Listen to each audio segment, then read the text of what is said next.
Marcus sat in the corner booth of the diner, the worn leather creaking beneath him as he stirred his coffee.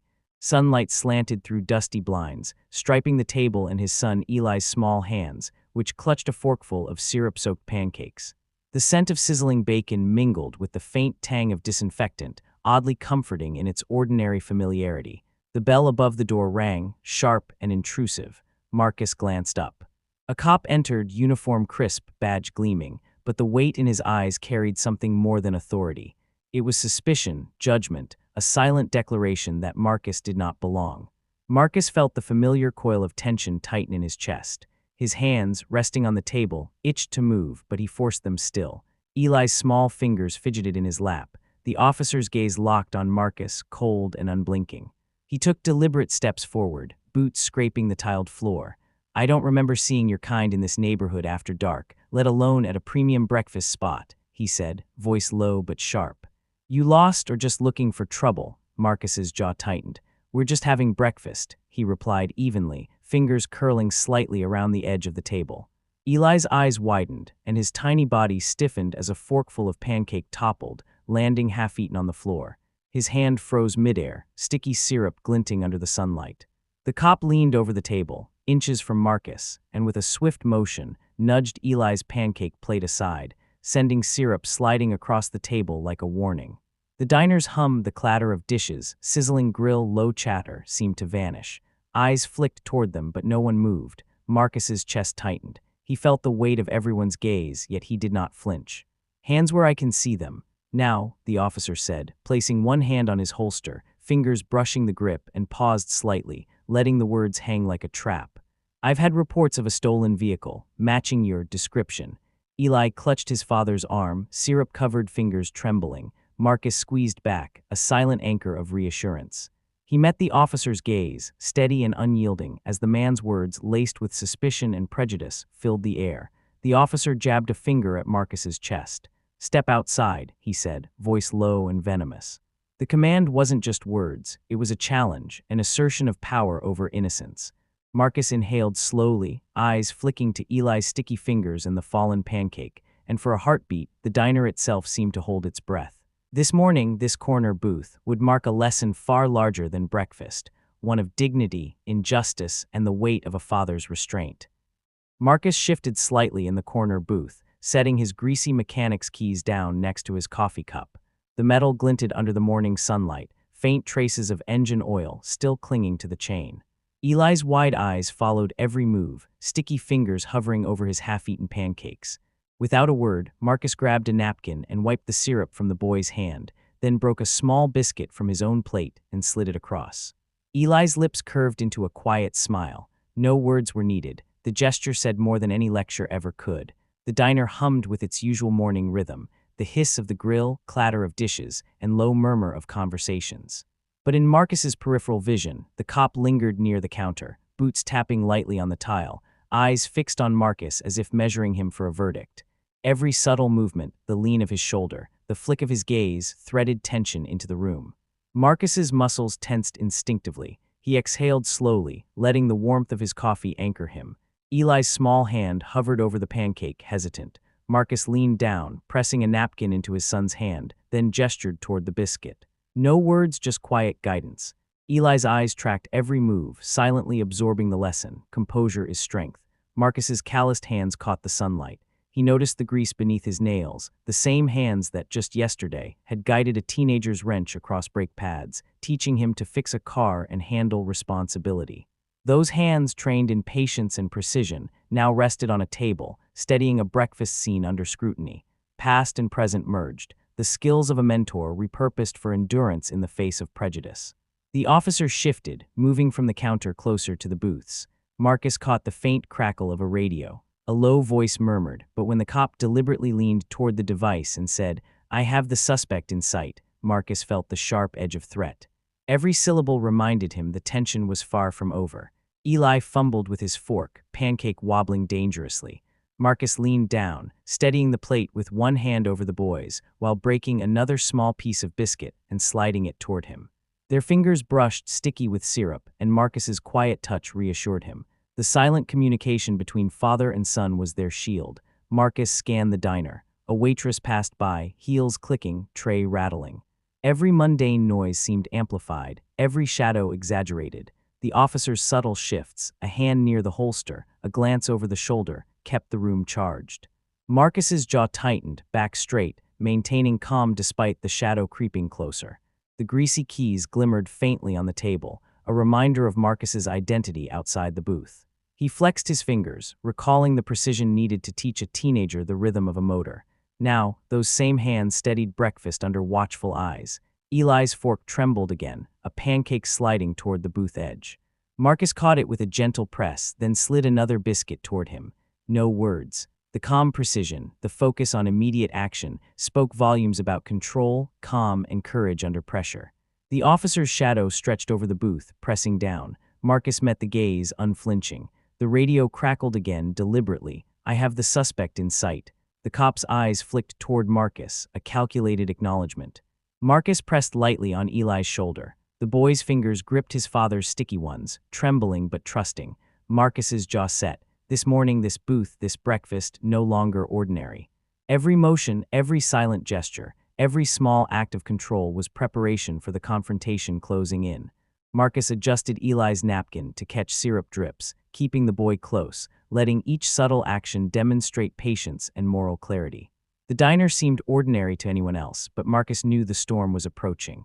The officer was closing in, calculated, every subtle motion a challenge. Marcus leaned slightly over the table, careful, deliberate, grounding both himself and Eli. Every movement, every small act of care, wiping, guiding, steadying, was their shield. The aroma of coffee and bacon mixed with tension, thick in the corner booth. Marcus's eyes flicked between the keys, the pancakes, and the cop. Eli watched wide-eyed, absorbing lessons of restraint, courage, and silent authority. Marcus inhaled slowly, tasting the bitter coffee and the metallic tang of fear, readying himself for the moments to come. The sharp scrape of the officer's boots against the diner's linoleum echoed through the room, cutting through the morning chatter like a knife. Each step toward Marcus felt deliberate, a slow assertion of dominance. He leaned onto the edge of the booth, fingers grazing the greasy keys lying on the table. The metallic clink resonated unnaturally loud in the tense space, a small but precise invasion of Marcus's personal territory. Eli's hand froze mid-pancake, eyes wide, heart hammering in his chest. Marcus's free hand rested lightly on the boy's shoulder, grounding him, offering silent reassurance. His gaze remained fixed on the officer, a quiet but unmistakable wall of defiance. "You're a long way from home," the officer said, voice low and measured, dripping with unspoken judgment. "Places like this, not many people like you show up here after dark, lost or just looking for trouble." Marcus's jaw tightened. "We live nearby. Breakfast, that's it." The officer smirked, leaning further into Marcus's space.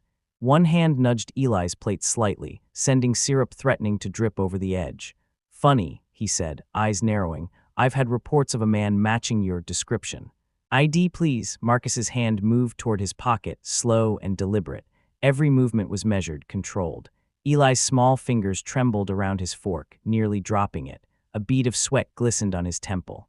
"Careful with that," the officer warned, hand hovering near his holster.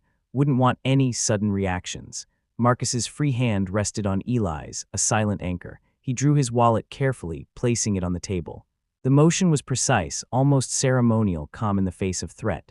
The officer's fingers drifted back to the greasy keys, giving them a sharp jostle. "You carry these everywhere?" he asked, tone low and cold. "Mechanic, hobbyist. Or hiding something else?" Marcus did not flinch. "They're for my shop," he said. "Grease and grime, nothing more." Eli's trembling hand tried to reach for his milk, but in his fear the cup slipped. It tipped, spilling white liquid onto the table with a sharp crash. The officer's head snapped toward the sound, instincts kicking in hand going toward the holster. Eli's eyes widened, a single, silent tear sliding down his cheek. Marcus's hands were steady. He swiftly stabilized the glass, wiping up the spill, his actions calm and controlled. No words were spoken, but the gesture spoke volumes: protection, reassurance, composure under fire. The officer misread Marcus's subtle movement as a threat. "Freeze," he barked. "Hands where I can see them." Marcus's jaw clenched. He raised his hands slowly, showing only calm, steel beneath the surface. "I'm not reaching for anything except to comply," he said, voice even, unwavering. The officer snatched the wallet, flipping it open with suspicion. "This ID looks fake." Maybe you lifted it from someone else, he said sharply. Keys on the table, stand up, out. You're under investigation until we verify the stolen vehicle report. Marcus's hand moved deliberately, placing his greasy keys flat on the table.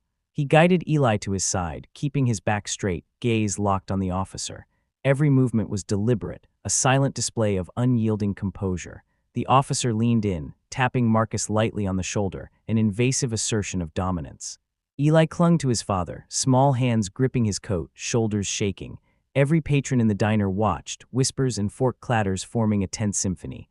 Outside, now, the officer barked, gesturing toward the door. Step aside while we check the report. One wrong move, and Marcus pressed a hand gently onto Eli's head, guiding him, small fingers gripping his coat. They walked toward the door, each step deliberate, controlled. The officer shadowed them, hand near the holster, eyes sharp, measuring every move. The diner's ambient sounds faded behind them, leaving the scrape of boots and the faint hum of the radio. Public humiliation pressed down on Marcus, Eli, and every watcher. The greasy keys, syrup-stained pancakes, spilled milk, ordinary breakfast items, had been transformed into symbols of bias and control. Outside, cold air hit their faces. Marcus inhaled slowly, steadying both himself and his son. Eli shivered slightly but stayed close, hand tightening around his father's coat. Marcus rested a protective hand atop his son's head. The tension hadn't released, but resilience had been tested. The officer lingered behind the door, hand hovering near the holster, radio crackling faintly. The seeds of outrage, determination, and the desire for justice had been planted. Public humiliation ensured that Marcus's next moves, reclaiming dignity and asserting moral truth, would be witnessed by all. Marcus's palms pressed flat against the hood of the police cruiser, the cold metal biting through the fabric of his jacket. Eli huddled close at his side, tiny shoulders trembling, eyes brimming with tears. The diner's door clicked shut behind them, but the world didn't feel quieter. It felt sharper, more dangerous. The officer's hand hovered near Marcus's lower back, guiding him into position with deliberate pressure, fingers grazing in a way that left no doubt about who was in control. "Spread 'em," the officer barked, his tone clipped and uncompromising. Marcus's knees stiffened instinctively, but he complied, moving with measured precision. His fingers pressed against the hood, knuckles whitening. Eli's small hand gripped his father's sleeve, nails digging in as though the tiny force could shield them from the injustice unfolding. The officer's eyes darted to the radio, then back to Marcus, smirk tight, posture rigid. "You make this easy on yourself, you won't get hurt," he said, voice calm but edged with threat. His free hand moved slowly, rifling over Marcus's jacket and chest pockets, the frisking deliberate, invasive. Every touch was a reminder. Marcus was not seen as a man, but a suspect, a threat by virtue of the color of his skin. Eli's breathing hitched, and a small, stifled sob escaped his lips. Marcus leaned subtly toward him, whispering, "Breathe." "Stay still," his voice was a tether, pulling the boy out of the storm. But the officer ignored it. A sharp crackle erupted from the radio, startling Marcus and the boy alike. The officer's smirk faltered for a split second as he lifted the receiver closer. "Officer, repeat that name, Marcus Reed. Did you say Marcus Reed?" The dispatcher's voice was suddenly panicked, rising above the static. "Yes," the officer replied, a smirk trying to stay in place. "Some local grease monkey. Why?" The dispatcher's voice shot through the air like a flare. "Get him off that hood now." "That's the mayor's newly appointed commissioner for police oversight." Time froze. Marcus's body remained pressed against the hood, chest tight, jaw locked. Eli's mouth fell open, small hands clutching his father's jacket in disbelief. The officer's eyes widened. His hand slipped slightly as he gripped Marcus's ID, and it fell to the ground with a sharp clatter. Marcus didn't move. He didn't need to. The revelation was enough to shatter the illusion of power. The world seemed to tilt. Other officers at the perimeter froze, watching, processing. The diners who had spilled outside to see the commotion gasped, some stepping back, some whispering frantically. Marcus's restraint had remained absolute, silent, controlled, dignified, while the authority that had humiliated him now teetered on embarrassment and panic. Eli's tears fell freely now, unrestrained, but Marcus didn't rush to comfort him yet. He allowed the moment to settle, to make the public humiliation visible. The officer bent down hastily, fumbling for the fallen ID, voice now sharp but edged with uncertainty. "Oh, well, this," Marcus lifted his head slowly, eyes calm, scanning the officer, the scene, the silent witnesses. No anger, only measured resolve. He spoke, low, steady, and heavy with the weight of the injustice he had endured. "You wanted to humiliate me. You wanted to teach me a lesson I didn't need, but your power only shows your ignorance." The officer's fingers trembled slightly as he picked up the ID, realizing that the man he had humiliated was far from powerless. The radio crackled again, but this time the dispatcher's urgency reinforced the officer's humiliation. Eli stepped closer to Marcus, still clutching him, but with a flicker of pride in his eyes. He understood in his small way that the public, the passerby, and even the officer had just witnessed the collapse of false authority. Marcus's hands, once pressed against the cold hood, now rested lightly on Eli's shoulders, anchoring him in safety and silent triumph. The diner's patrons lingered, whispers swelling. Some gasped audibly, others exchanged glances that spoke volumes. Awe, shock, the recognition of injustice undone in an instant. Marcus straightened, adjusting his coat, the very picture of calm dignity. The officer, pale and jittery, finally straightened, hand lingering near the holster, but now empty of the illusion of control. Marcus's presence had not changed. The threat had not diminished, but the power dynamic had flipped. The public had seen, and Eli had seen, that composure, intelligence, and moral authority could outweigh brute force and bias. Marcus slid his hands off the hood of the police car with deliberate calm, letting the cold metal fade from his palms. He straightened, shoulders squared, jacket brushing off the remnants of the morning chaos. The crowd that had spilled onto the sidewalk watched silently, their eyes fixed on him. Eli's small hand clutched his father's sleeve, but there was no fear in his eyes, only awe. Marcus's gaze was locked, not on the officer's face, but on the badge that gleamed against his chest. Every shine of the metal seemed to mark the man's arrogance, the symbol of authority misused. "Officer," Marcus began, voice steady, resonant, carrying across the morning hush, "you didn't see a criminal today. You saw a reflection of your own bias, and that bias is why I was appointed to this position." A weight fell over the crowd. The words were precise, unshakable, commanding attention without shouting. Marcus's body radiated authority, but it was calm, controlled, not angered. Eli felt it like electricity in his chest. His father had transformed from a man under attack into a pillar of dignity, unassailable and resolute. The officer blinked, his smirk faltering. He scanned the crowd, the diners who had quietly observed, the passers-by lingering to see what unfolded, even the other officers standing awkwardly at a distance. The invisible shield of authority he had relied on moments before had vanished, replaced by scrutiny and judgment. Marcus took a slow step forward, hand gesturing toward the badge. "Your name, your badge number." "Accountability is not abstract. I don't need to make arrests today. Recognition of your misconduct is enough." The officer's voice wavered, stammering, a mixture of fear and disbelief. Marcus's gaze did not waver. He offered no escape, no lifeline. The moral gravity of the moment pressed down, exposing the officer's previous arrogance as hollow. Eli's eyes followed every motion. His father's hand reached toward the badge, not to strike, not to seize, but to claim truth and integrity. Pride replaced fear in the boy's chest. Marcus was safe, yes, but more than that, he was untouchable in his composure. The murmurs of the crowd began to rise. Patrons who had remained silent now shook their heads or whispered their disapproval of the officer's behavior. Some tapped tables softly, a subtle chorus of validation. The officer shifted uncomfortably, aware for the first time of the collective gaze of people he had tried to intimidate. Marcus's voice cut through again, steady and precise. "Every action has consequences, officer. Today's lesson is yours, not mine. Remember this feeling." Eli released his grip on his father's sleeve and mirrored him with a tentative, proud smile. The fear that had dominated the diner moments ago had transformed into admiration and reverence. He had witnessed his father confront wrongdoing, not with fists or vengeance, but with truth and dignity. The officer fumbled at his holster, uncertain whether to retreat or remain rigid. Marcus's eyes remained on the badge, not the man. Finally, the officer muttered his name and badge number, the words trembling, stripped of their previous arrogance.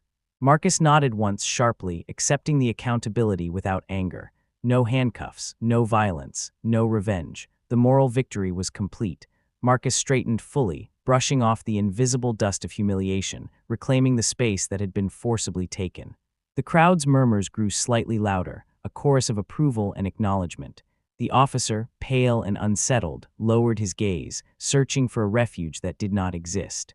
The lens of public scrutiny had flipped the power, leaving him exposed to judgment. Marcus turned to Eli with a quiet nod, reassuring him without words. Pride and safety filled the boy's chest. Wrong had been confronted, dignity restored. Authority had been challenged, not with force but with moral clarity. The morning sun reflected off the badge one last time. Marcus's eyes swept the silent observers, noting every nod and whisper. Power misused is fragile when confronted with calm courage, and dignity, he had shown, is never truly stolen. Marcus straightened up, brushing his jacket with a quick, deliberate motion. Eli clutched his father's hand, still trembling, but the fear in his eyes was beginning to shift into something heavier, pride. Marcus gave him a small nod and motioned toward the keys on the table. See those keys, Eli, they still work. And so do we. He picked them up, jingling them in a controlled, confident rhythm, a simple act that carried the weight of survival and quiet victory.